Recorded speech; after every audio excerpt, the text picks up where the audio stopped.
children from their abusers. Seth Langson has done the hard work and confronted many obstacles in his fight for justice. Sexual abuse is a difficult crime to prove. It's a difficult crime to report. Its victims are numerous, yet often stigmatized and their stories marginalized.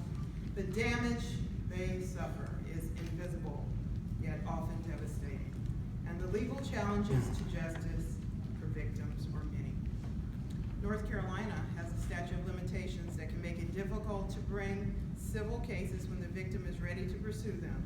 It can take years for victims to come to the point that they are ready to confront the abuser, and many never do. And taking those who sheltered the abusers to task for their complicity and their complacency compounds the difficulties. Many lawyers would hesitate to take on institutions that are the pillars of society, that are revered, respected, and considered infallible. Yet this is just what Seth Langson decided to do. The case for which Seth Langson is recognized is Robert Price versus Roman Catholic Diocese of Charlotte. It is extraordinary for many reasons. It took an extraordinary lawyer. It took an extraordinary client. And a story of extraordinary evil inflicted upon a boy by an abuser that used his position, his trust, his status of one who exercises the power of God on earth to sexually abuse Robert Price.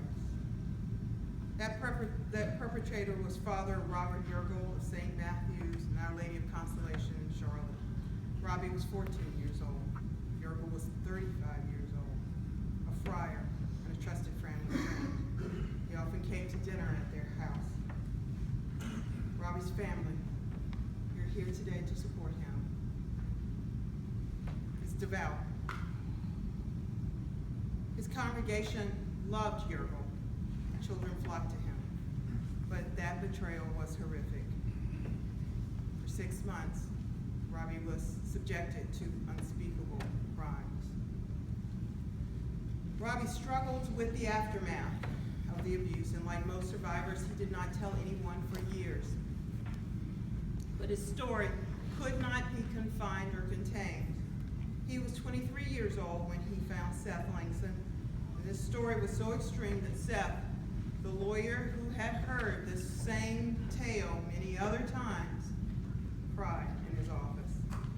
Seth has said that Robby deserved everything that Seth could possibly do to help him. But Robby was someone who could be counted on to find his own strength, and he acted to protect other children by reporting the crime to the police. He even called Yergel and got a confession, and he taped it.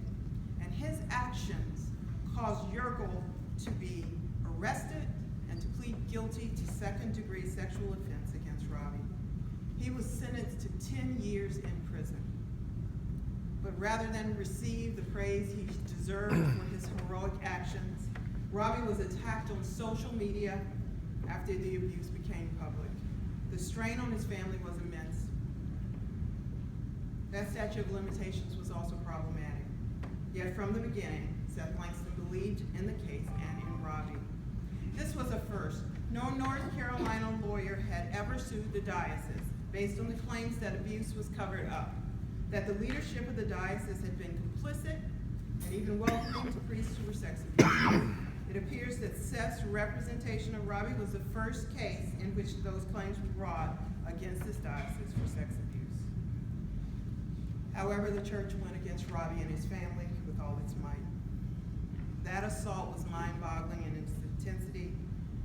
They made claims against the family in particular and against Robby specifically.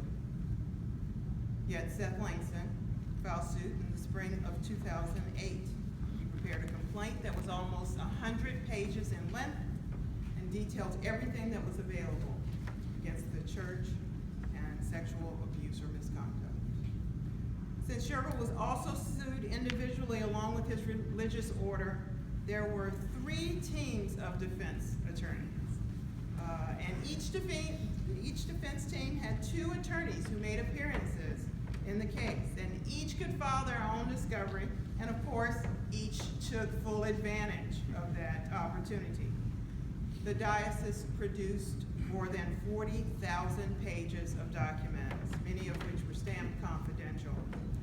Robby himself had to deal with the police department that turned hostile after it became apparent to them that he was taking action against the diocese. The lead detective attended the St. Matthew's. The media reported on the suit being filed and then went silent. No media person ever attended any of the numerous court hearings. The spotlight that's shown on other cases around the country was dark in Charlotte. Yet Robby Price and Seth Langson persevered. This was the only case that Seth worked on for 3 years. He and his paralegal friend Thresher, who's here today, fought back with everything they had.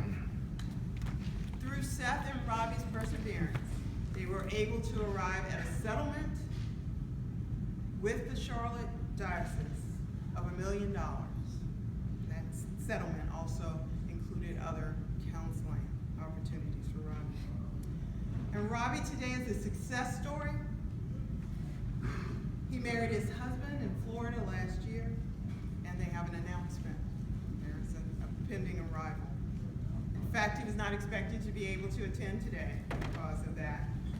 And his parents, Ann and Robert Price, are here today supporting their son.